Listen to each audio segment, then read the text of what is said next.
Okay, recording has started. So let's kick off our February quality talk. And the recording that we just started will be made available in the KWSQA YouTube channel shortly after the meeting. And as always, following or subscribing to the YouTube channel is a great idea if you'd like to be notified whenever we post new videos. You can also follow us on LinkedIn or Twitter for all the latest announcements. So yeah, welcome again. It's our second quality talk of 2023 already. And we will once again thank D2L for sponsoring our Zoom account, or letting us use theirs, I should say. And as a reminder, here's a list of the fine folks who are part of your KWSQA board for 2023. So thank you to all of them for their ongoing contributions to this great organization. And speaking of thank yous, we would also like to do a quick land acknowledgement here. The KWSQA office is located on the Haldeman Tract, and this land was promised to the Haudenosaunee people of the Six Nations of the Grand River. It's also within the traditional territory of the Neutral, Anishinaabe, and Haudenosaunee peoples. And as always, we just like to express our gratitude for the privilege of being able to live and work and build our software quality community in this great region. Our KWSQA Code of Conduct applies to both our virtual and in-person events. If you'd like to read more about it, you can find the full version on our website. And if you ever have a question about it or need to report anything, please do feel free to connect with us at info@kwsqa.org. Okay, well, speaking of our website, just some reminders about things you can do by interacting with our website. So one thing that you can do is you can submit a proposal to speak at one of these events, the quality talks. You can find our form for that on the website there. You can also submit a proposal for a testing games event. And if you're not exactly sure what that is, you can also go to our website and learn more about it. This is an opportunity for local startup companies to get some, I don't know, free testing in a way of their application. So it's a great opportunity for everybody. You can also purchase a membership to the KWSQA on our website there, the Buy Now button. So purchasing a membership at this time where most of our events are free and online, it's just more of a way to support our organization. And it also allows you to vote or run in our election for the year. So those are some reasons you might consider purchasing a membership. You can also sign up for our mailing list if you'd like to receive updates via email, in addition to or instead of the social media channels. And finally, a newer program that we added to our scope for this year is our mentorship program, where we pair up more, I guess, junior and more senior people into a partnership where they can embark on a bit of a journey to do some learning and discovery together. And so you can go to the section on our website here to learn more about that. And excitingly, there's an announcement that the first of the mentorship pairings are going to be beginning this week. And so we're excited to have this program up and running now. I think that's everything for the website. We also have a few targeting quality announcements. So we're getting right into planning for the 2023 Targeting Quality Conference, which, as usual, will be taking place in Cambridge in late September. So some things to be aware of. If you'd like to present at the conference, our CFP is now open and available until April the 16th. If you'd like to attend the conference, you can actually register now. We have our super early bird rates available. And if your company is interested in sponsoring the conference, you can email us at our conference email address. And all of this information plus more and all the latest updates you can find at targetingquality.ca. Just to let you know what next month's quality talk will be about, is called Scaling the Testing Pyramid in TypeScript. That'll be an interesting one. And Rob had applied to speak at Targeting Quality last year, but then things didn't work out. And so we're happy to be able to bring his talk to one of these events instead. All right, as usual, just a reminder that after this meeting, there will be a feedback survey that you receive. And if you fill it out, you'll be entered to win a draw for a $50 Amazon gift card. And we really do appreciate your feedback. We read all of it, and it's very helpful for us to help to continue ensuring that these events are as valuable as they can be for our members. Okay, those are all the announcements.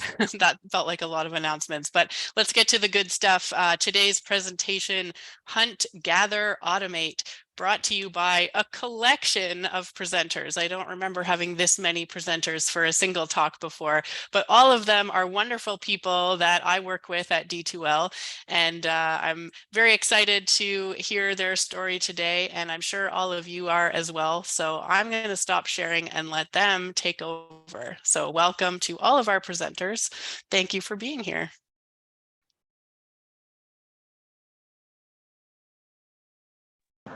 I have to unmute myself. Thanks, Tina. So let me share my screen.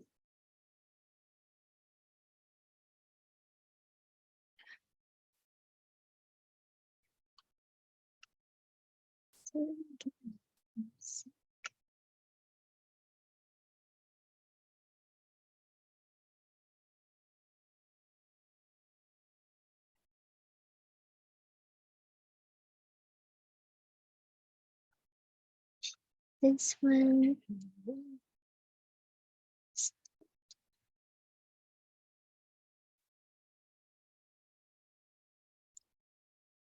Oh, sorry. Wrong screen.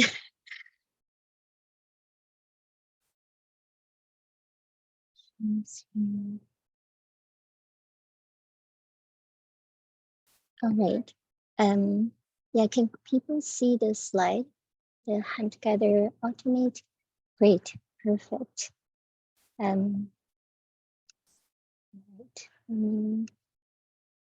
And so I guess, welcome everyone, and we really appreciate your time being with us.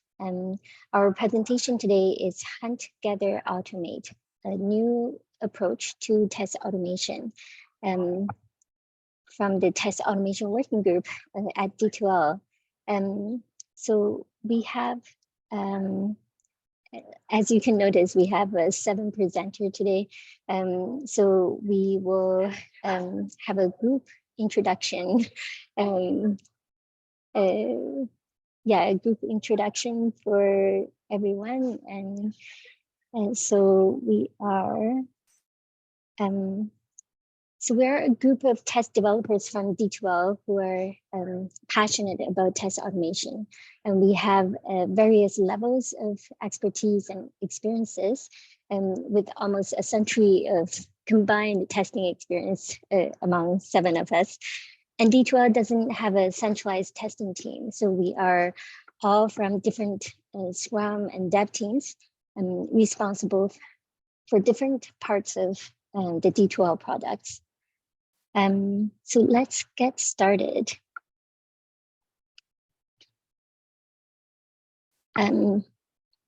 We have, sorry, advance the slides. We have 4 topics on the agenda. First, we'll share our vision, and then some lessons learned which guided this vision. And we'll celebrate some of the important progress we've made and leave you with some methods to encourage team contribution to test automation, rather than relying on only test developers to do so. In the past couple of years, we have all witnessed firsthand that change is the only constant in life. And perhaps the best mindset we could have today is forging change, which reminds us of the hunter-gatherers who were confident that they could get food from their environment when needed. And this was due to their discovery of different food sources and their knowledge of plants and animals, which enabled them to survive even with substantial environmental changes like droughts and floods. And there's some key characteristics about hunter-gatherers. They are independent and self-sufficient and resilient. But most importantly, they gather and collaborate. They work together as a group and learn from each other. Just like the TOG group and the test automation working group at D2L. What we are presenting today is the combined learning and efforts and progress from the TOG group at D2L. Like a lot of companies following the agile development style, we don't have a centralized QA team. And each test developer or tester is embedded in a Scrum team. And Scrum teams are very efficient in terms of ownership, iteration on feature development. But one downside is solutions could be siloed and not visible outside of the team. It's also hard to share best practices across Scrum teams. Test devs could feel quite lonely and under pressure, providing test solutions on their own for their teams. And those are some of the reasons that the test automation working group was formed, and to boost solution visibility and encourage idea and best practice sharing among test developers. And alongside of TOG, we also formed test guilds to encourage collaboration and idea sharing on a smaller scale.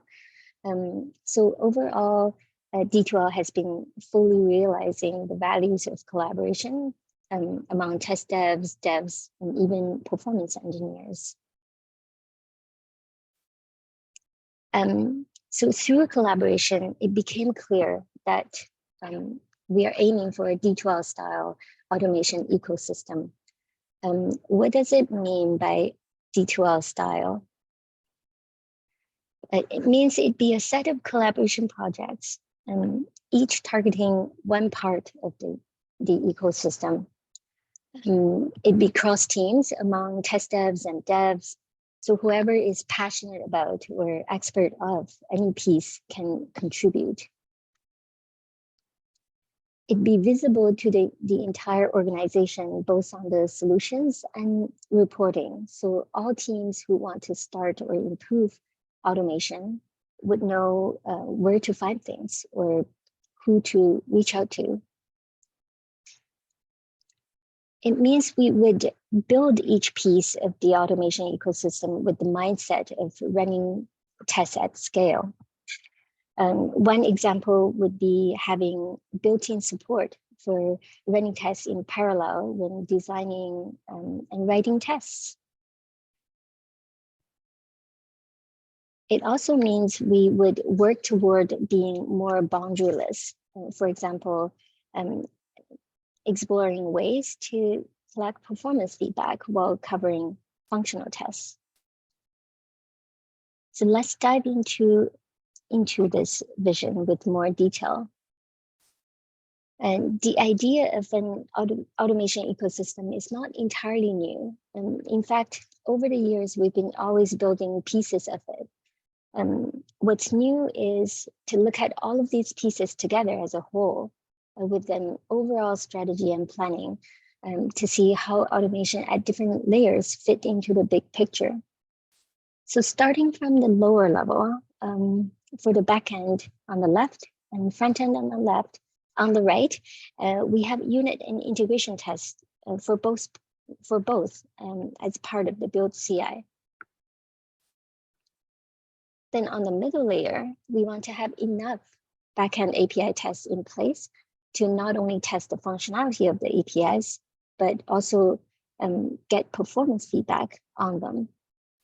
Then between backend and front end, we'd like to use APIs to efficiently and reliably set up test data for UI tests. Then on the UI end-to-end layer, we would tie everything together to cover end user functional checks. And again, we'd like to be able to collect performance information from those UI operations.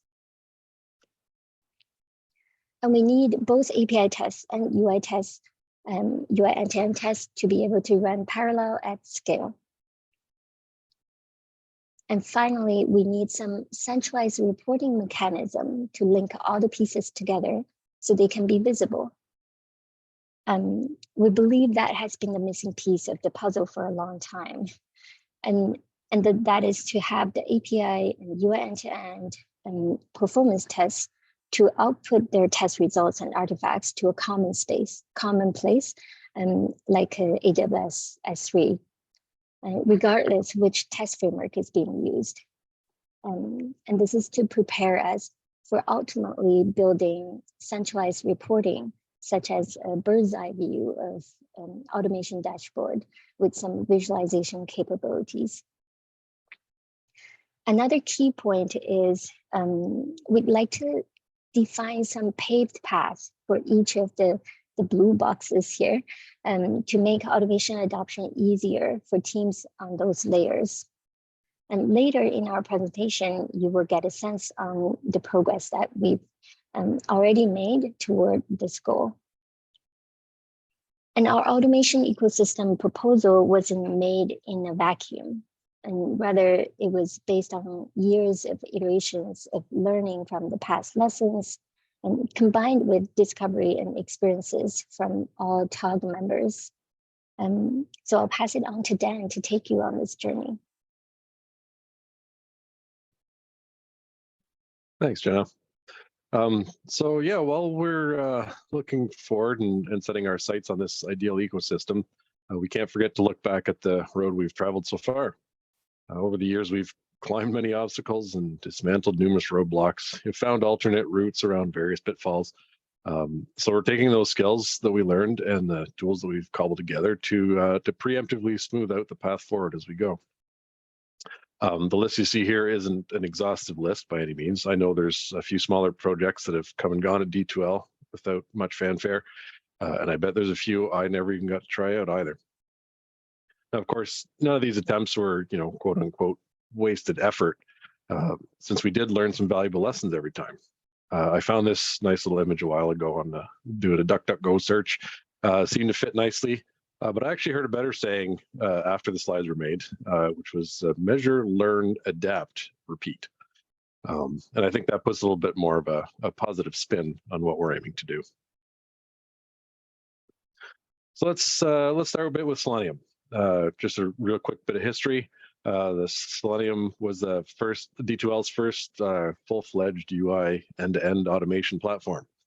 The new team was spun up in 2014 to spearhead this project, but a few teams had actually started experimenting with it earlier, and I know some KWS QA folks had a hand in setting up those pieces.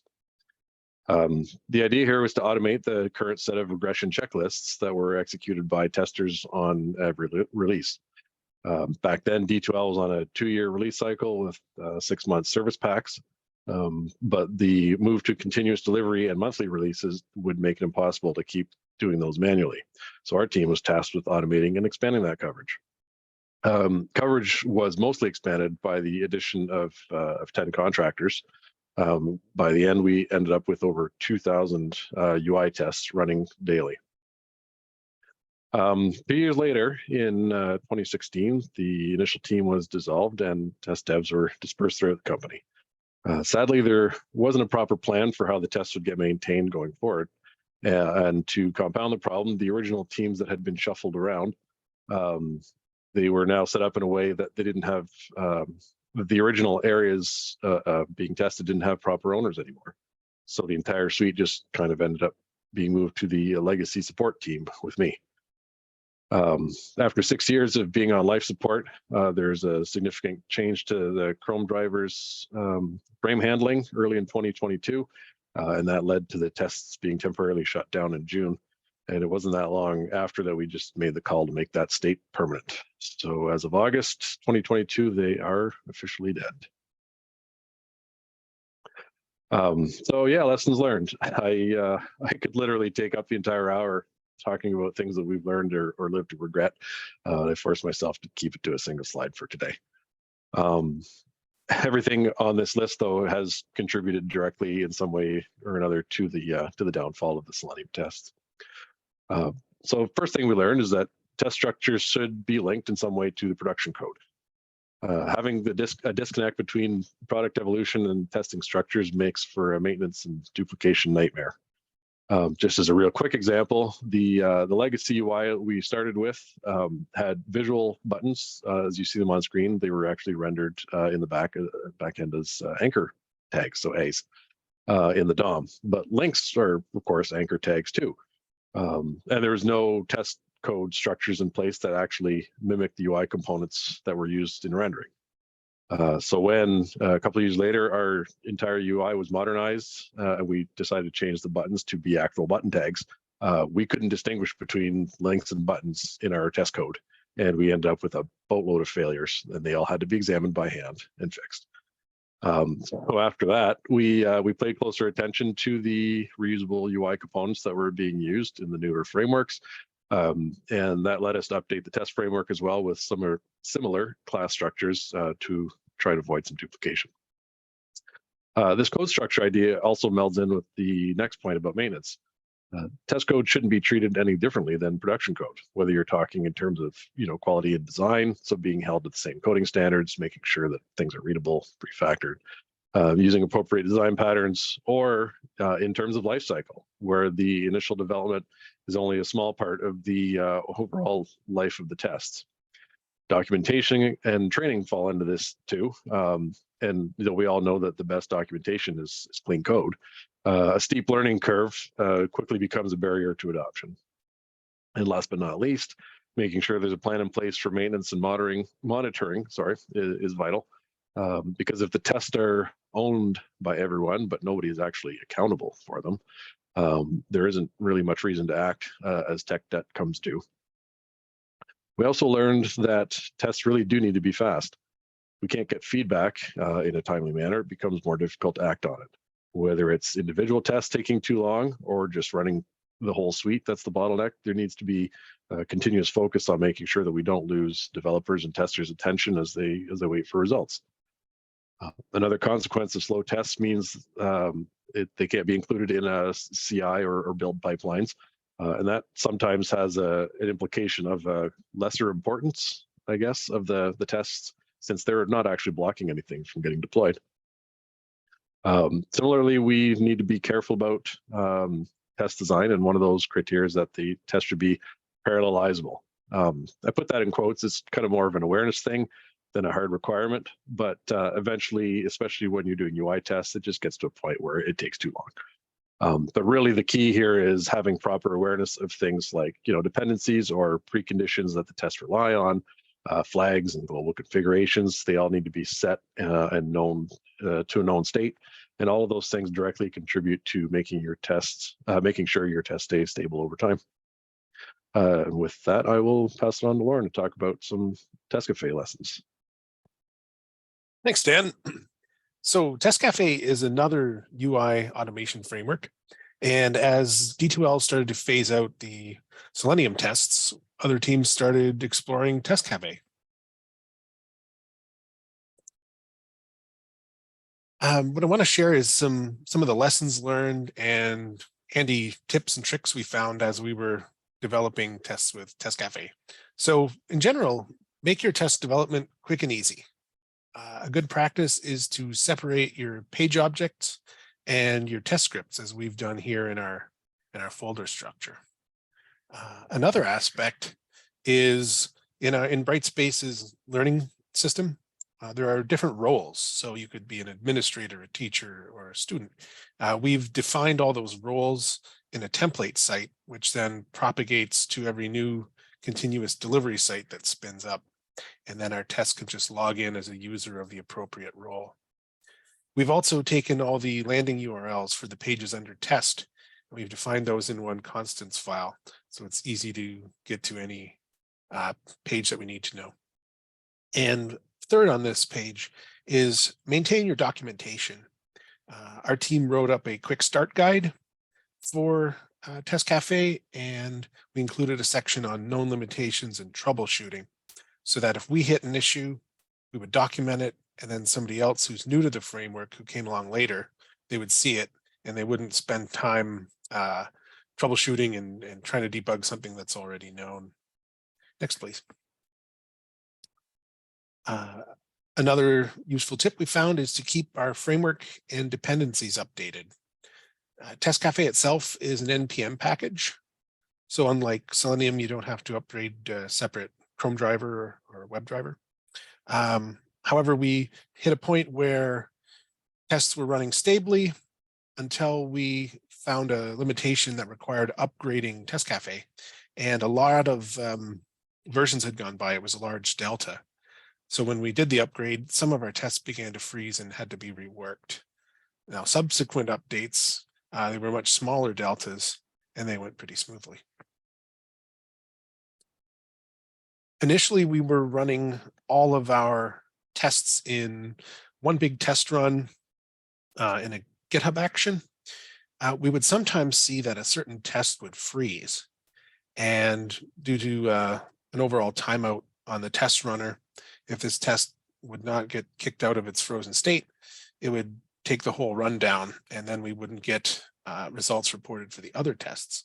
So what we did, we split them out into separate runs, each run testing a different aspect of the LMS. And then if one test timed out, it would not affect the other batches, so we would get our reports. The one caveat with this is that instead of one output report per test run, we now are doing about 10. So this thing reports in a Slack channel. So it's a little noisier, but it's manageable. Yes, confidence before merging. So occasionally we would write a test and we would test it thoroughly on our local machine, and we would merge it, and then in the next scheduled run, we could see an intermittent failure. So what we did, we created a workflow for running your tests on your branch in the actual test runner environment used for daily scheduled tests.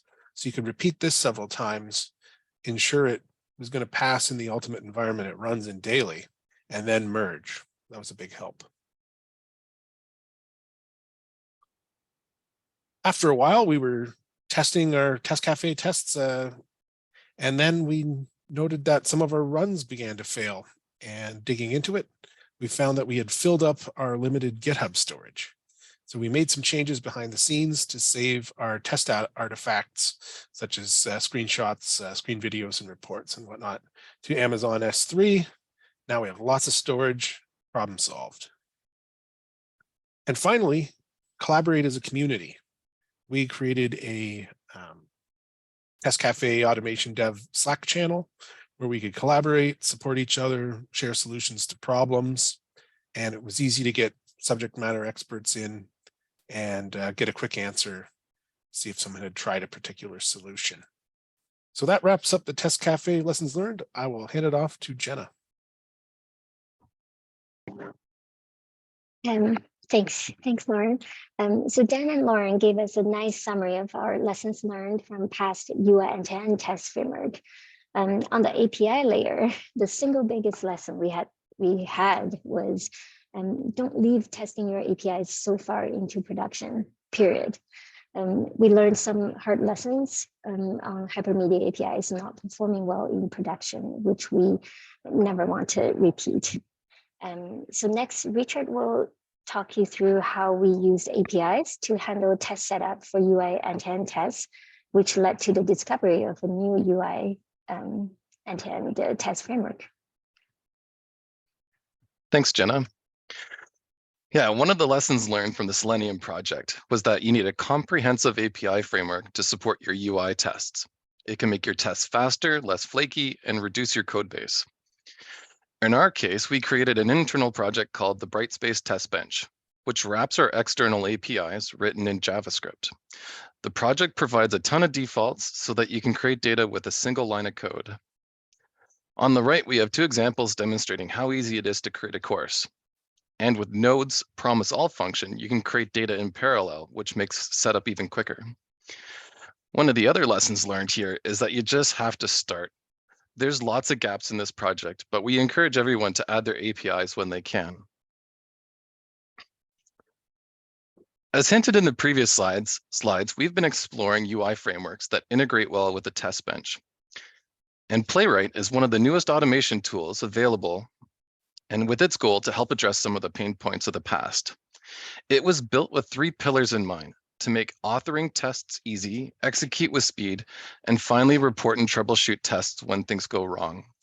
Playwright has a brand new VS Code extension that gives you the ability to record, debug, and even add to an existing test.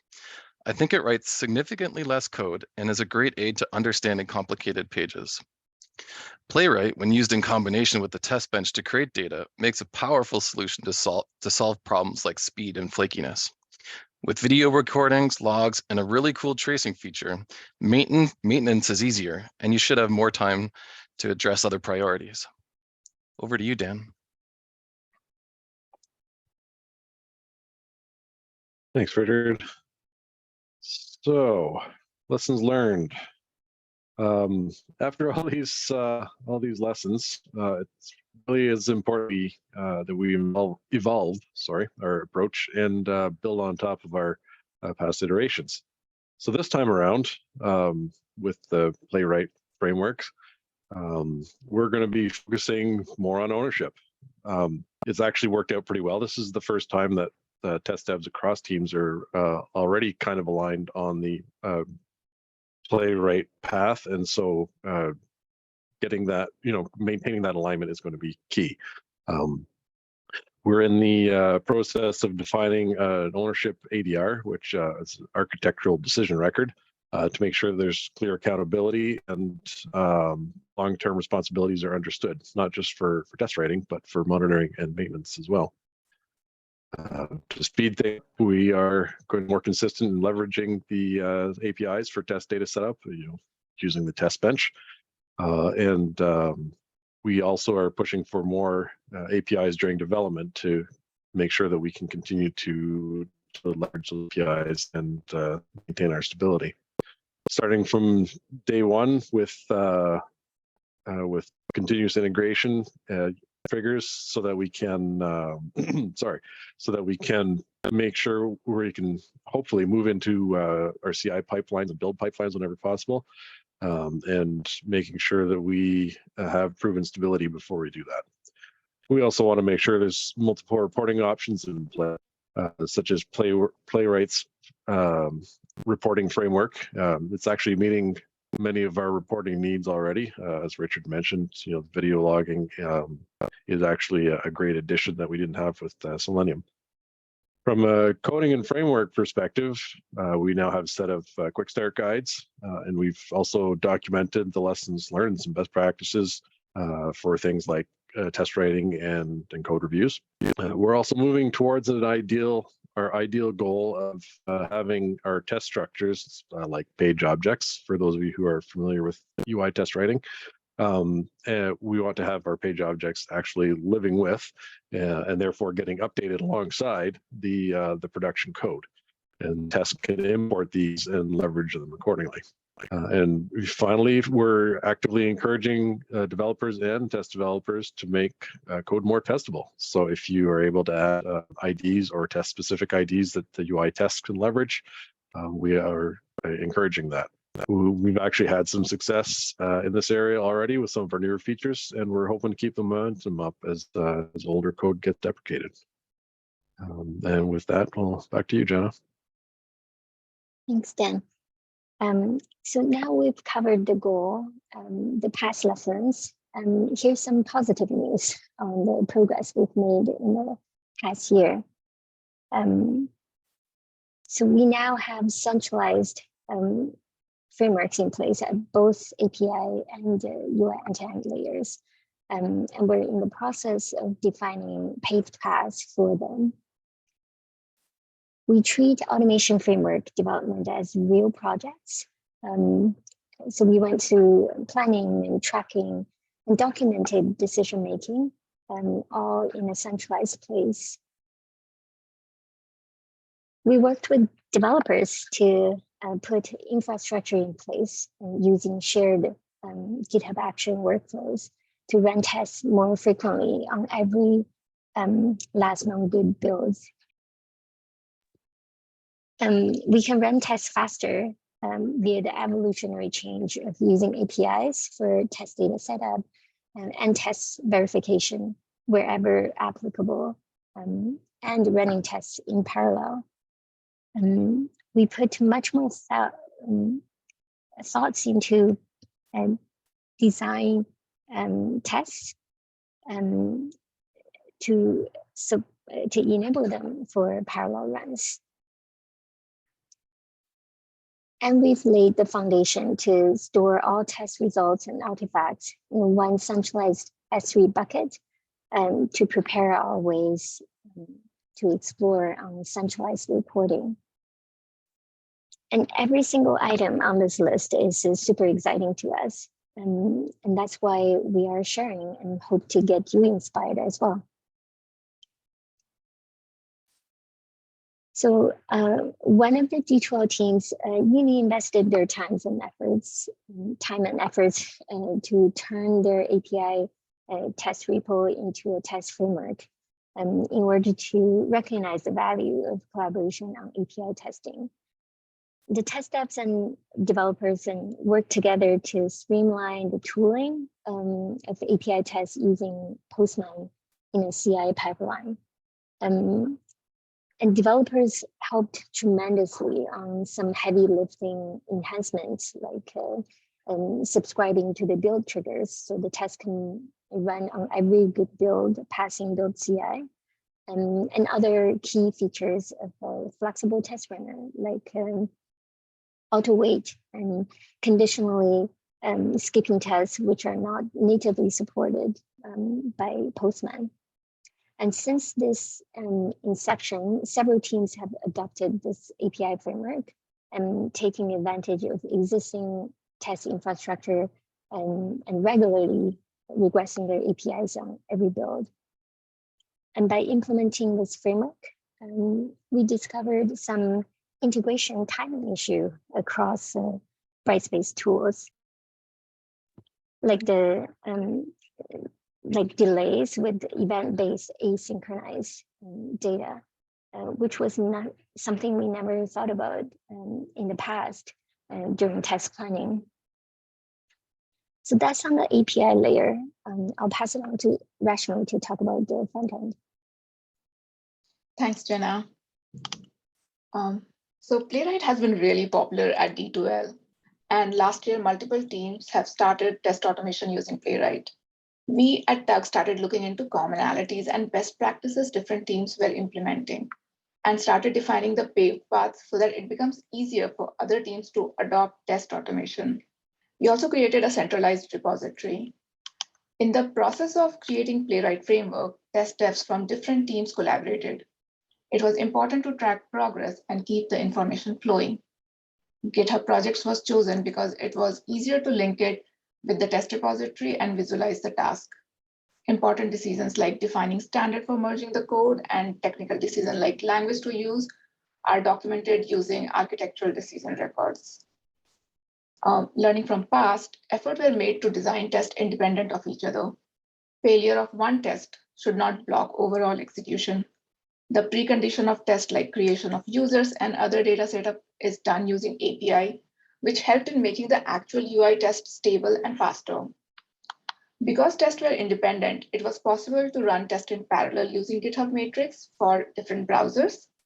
Test run results are published in Slack, and only failure messages are sent to reduce the noises in reporting. We made lots of progress using GitHub Action to support continuous testing. At D2L, on every successful commit, a dev site is created and is tagged as last known good site.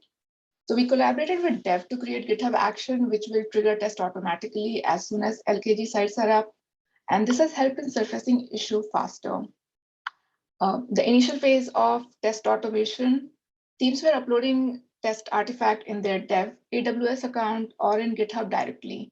Again, thanks to all the devs, now we have a common S3 bucket to upload test artifact, and the process of doing it has become much simpler. all these existing infrastructure make the test automation adoption easier for everyone at D2L. So what are the Playwright powers that make it favorite for automating our product? Playwright works really well with different kind of UI like React, Angular, etc. Playwright locators, it's a way of selecting element on the page, supports creation of selectors based on ID or titles, roles, and even some of the accessible tags.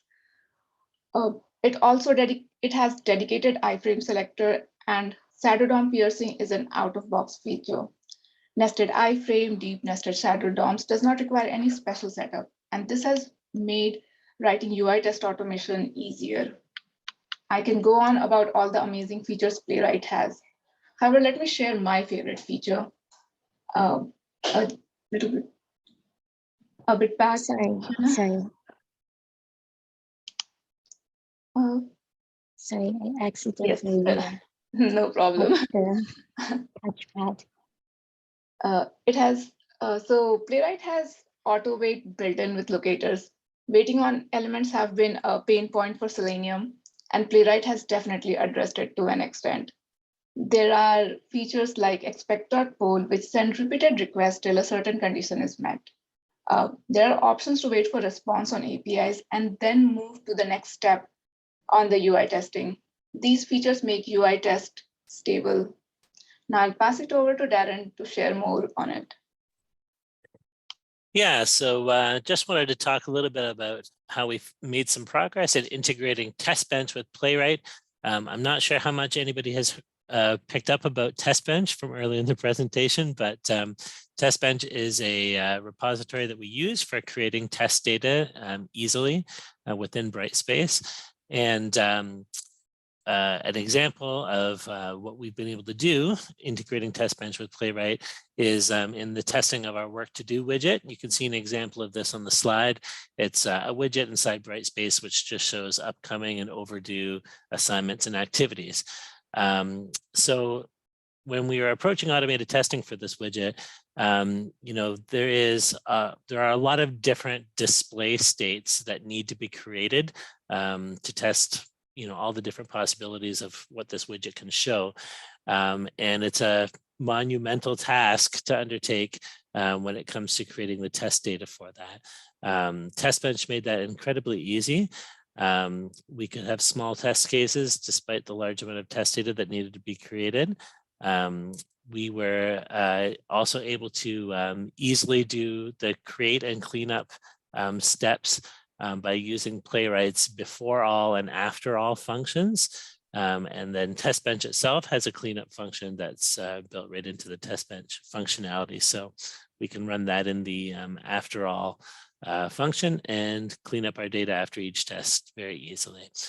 Something else that was great is the ability to use TestBench to create the login sessions as part of the setup process. And then for each test case, we can just add the session cookies directly to the Playwright context.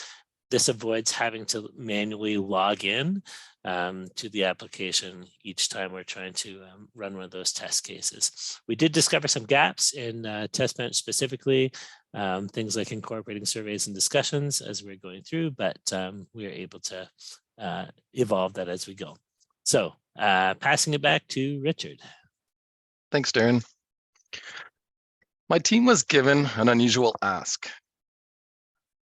I want to add a global ID to every external launch, but we already have a global ID, but the client wanted their own global ID. My team took some time to think about this question, and I really like the decisions they made because we didn't reinvent the wheel. We used and integrated with another project called the User Attribute Service, which was designed to associate client user data to Brightspace users. So two really cool things happened on this project. Not more than a month earlier, fellow test devs had contributed their user attribute APIs to the TestBench project, and now we had working examples of how to set up the data.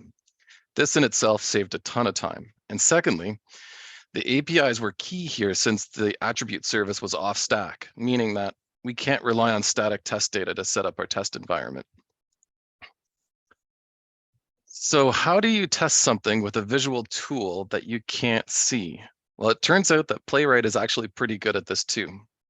Testing LTI can be hard since the communication between the LMS and external tools happens at the network layer. Playwright has a really handy feature that allows you to intercept network requests, even within nested iframes. Using the page.route function seen here on line 44, we can peek into the form data to check and see if the user attributes were sent as expected. LTI and user attributes were two unlikely projects to be used together, but having this UI test will help us look after regression testing while we move on to other features. Back to you, Darren. So one other area that we made some progress in is being able to be flexible with our test models. One testing approach does not necessarily fit every situation. So for instance, we often like to use the page object model. This works well if you're doing multiple tests for using the same pages or components. But as mentioned in that previous example with the work to do widget, sometimes you have a completely different situation where you have just one page, but many, many different states of the widget, for in this example, on that page that need to be checked. So the page object model is not practical for something like this. You need to have a more unique approach. It really comes down to the trade-off between consistency of testing approach versus the efficiency of being able to be flexible and take different approaches depending on the situation. And because Brightspace is an application that has so much different types of functionality and technologies incorporated into it, we just thought it's good to highlight this idea that you need to be careful when choosing the best automation approach and not to be overly tethered to one approach without flexibility. Passing it on to Jenna. Thank you, Darren. So since Test Cafe UI framework had a chance to mature while we were exploring Playwright, we got a chance to try some cool things. One attempt was tracking automation return of investment, like how effective it is for our automation. And we do that by monitoring defects caught and maintenance hours per week to see value versus cost over time. And this is an important metric to see if we're putting efforts in the right places. We also tried a shared ownership model where multiple eyes across different teams would be on test failure investigation. And we experimented maintenance rotation, where we define a group of owners and each person rotate for a week, just like on call. So it's a single point of contact without a single point of failure. And overall, across different test frameworks, we want to celebrate more on automation wins. So we created a shared Slack channel for that. So now I'll pass it on to Eugene to talk about UI and Perf. Yeah, so the idea of this investigation arose when there was a complaint from the customer saying that their page started loading a little bit slower than it used to. So usually the regressions of this type are pretty hard to be caught because the tester uses their biased opinion as for how fast the page loads, right? So and usually the teams do not have any tool in their at their convenience to use to measure the page response, right? So the regressions are possible in this area, and we definitely want to catch them. And of course, we want to know how fast we present our customers with the interactive and useful UI, right? So first, the idea was to use the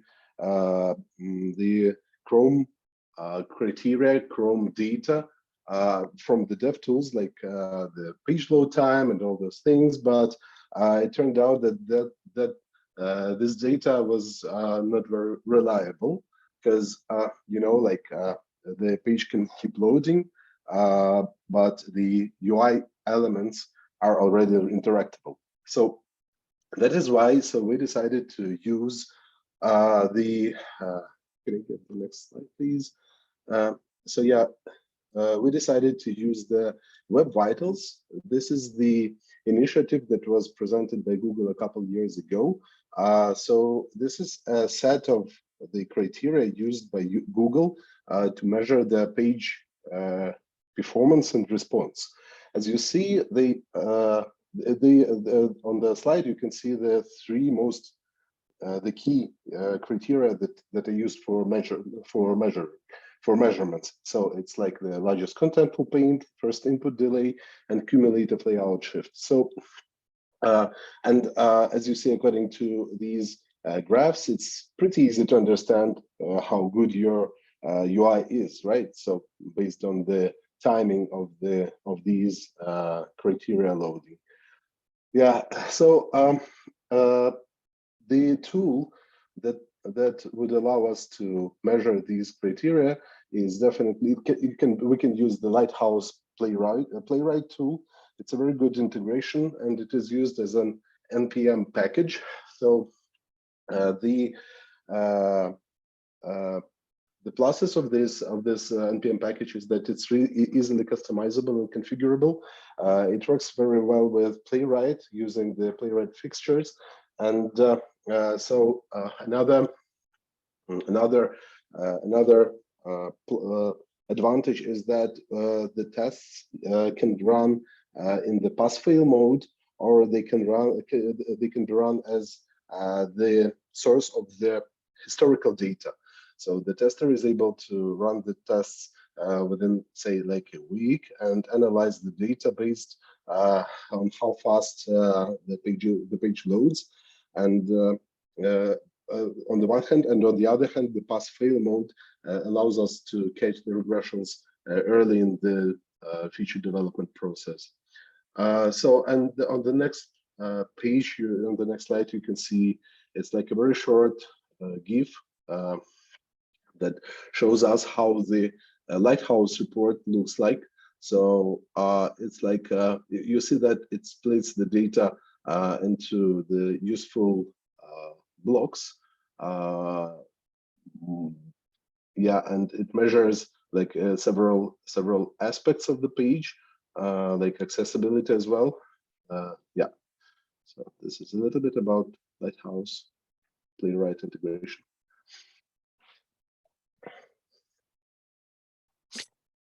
All right, so there certainly are still some gaps and challenges that we're facing with automation, test automation at D2L.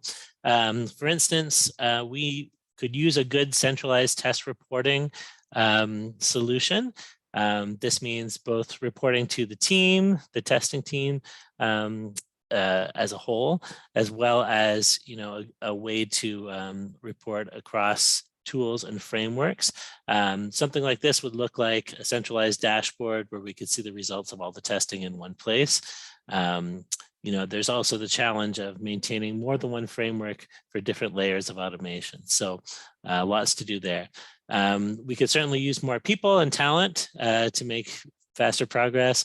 It's always a challenge to find good employees. So if anybody here is looking for a testing role, might be open to that. It's important that we have a good long-term plan so that we don't lose steam. We need people that are able to, are a way that we can be able to stay on track with achieving all the goals that are here, despite people that might be coming and going from different teams. There are issues of, visibility of API tests and the fact that we're using different tools to cover API tests on different teams.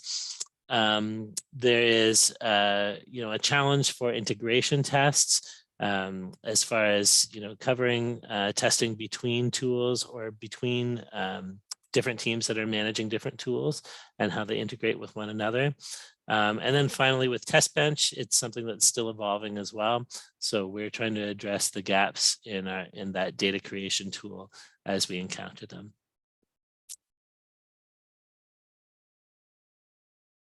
Yep, Jenna, you want to wrap us up? Yeah, thanks, Darren. So coming back to our theme of the building automation ecosystem in hunter-gatherer style, from our practice, we've realized that collaboration is key when building automation solutions.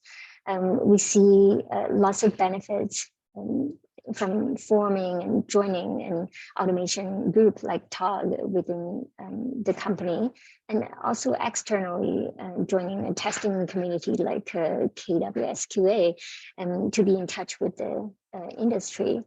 And doing that and is because we believe everyone has something to share, and we can learn from each other.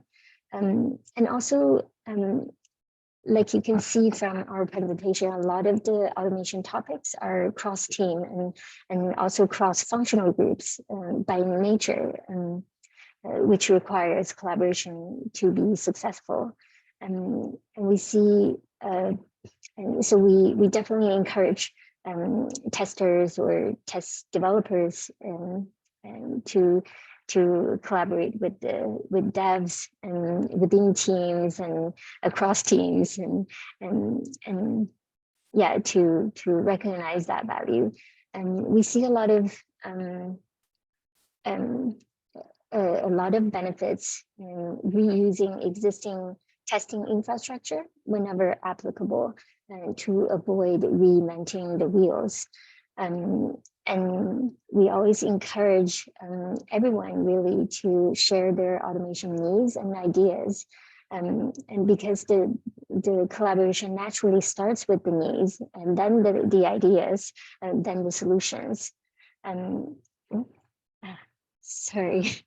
Whenever I accidentally touch the screen, it kind of does this. Okay.